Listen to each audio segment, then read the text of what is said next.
Helo, gobeithio bod chi gyd yn iawn a blwyddyn newydd dda i chi gyd.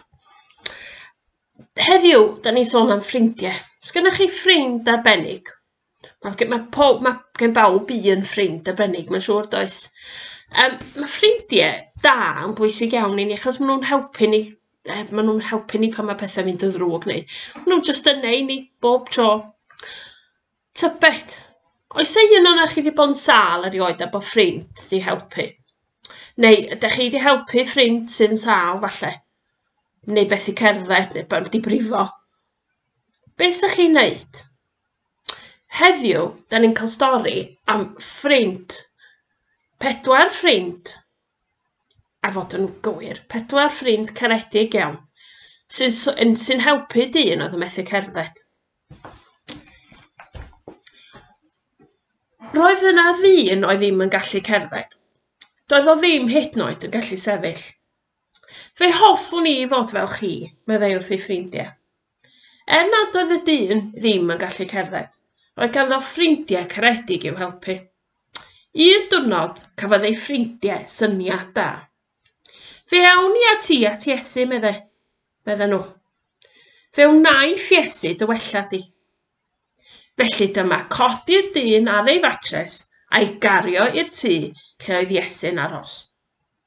Ond roedd gymaint o bobl wrth y drws, doedd dim posib iddyn nhw fynd yn agos ato. Beth am ddringo'r grisiau, meddai un o'r ffrindiau? Roedd grisiau tu allan. Felly i fyny ac i fyny, i'r to. Roedd to fflat ar y tŷ, wedi'i wneud o fwd sych a choed. Yna, wedi cyrraedd yno, dyma ffrindiau'n dechrau cloddio. Cloddio a cloddio'n syth drwy'r to, nes gwneud twll mawr anferth. Yna, gollwng y dyn i lawr ar ei fatres, nes iddo cyrraedd y llawr yn union o flaen traed Iesu Grist. Edrychodd Iesu i lawr ar y dyn, ac yna i fyny ar ei 4 ffrind a gwenu. Da chi am i mi ei wneud y well, meddai Iesu, ac fe wna i yn well o lawer. Yna, dywedodd Iesu wrth y dyn, mae pob peth drwg wnes di wedi cael ei faddau. Saf dy draed, rholiad y fatres a'i chario yn hwylus dan dy fraich. Fe elli di gerdded adre. A fe wnaeth hefyd. Mae'r dyn yn codi ar ei draed ar ôl bod o flaen Iesu Grist. Sut ydych chi'n meddwl oedd y dyn yn teimlo bod o'n methu cerdded? Sut ydych chi'n teimlo bod chi'n methu cerdded? A sut ydych chi'n meddwl oedd ei ffrindiau fo'n teimlo bod o'n methu cerdded? Oedd o'n teimlo trienni dros to fo'n siŵr, doedden. Ond oedden nhw'n methu mynd at Iesu trwy drws, achos yna ormod o bobl nhw. Oedd y stafell yn llawn. Ond oedd hynny yn mynd i stopio Iesu, stopio nhw fynd at Iesu. Roedden nhw'n credu bod Iesu Grist yn mynd i wella ei ffrind. Fysech chi'r un peth? Oes yna rhai pethau yn ei bywyd ni ar hyn o bryd sydd yn stopio ni rhag fynd at Iesu Grist? Falle bod yna ffrindiau yn gwneud hwyl am eich pennau chi am bod chi'n credu'n Iesu Grist. Neu bod yna bêl-droed neu rygbi, a bod chi'n eisiau mynd i'r ysgol Sul. Ar hyn o bryd mae'r sefyllfa presennol efo'r Covid ddim yn caniatáu ni gweld yn ffrindiau. Na chyfarfod fel ysgol Sul, ac ar hyn o bryd ydych chi'n cael mynd i'r ysgol i weld eich ffrindiau chwaith. Ond dydy o ddim yn stopio ni fynd at Iesu. Dydy o ddim yn stopio. A wyddech chi be? Iesu Grist ydy'r ffrind pwysica a'r ffrind gorau gawn ni. Yn ein bywydau ni ar hyn o bryd.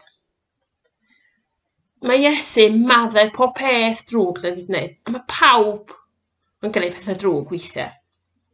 Mae'n siŵr bod pob un yna chi wedi gwneud beth drwg rhywbryd. Ond dim jyst maddau ni mae Iesu'n caru ni hefyd.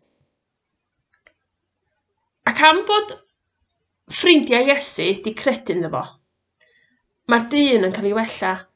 Ond dim jyst cael ei wella, mae'n cael ei faddau am be mae o wedi wneud.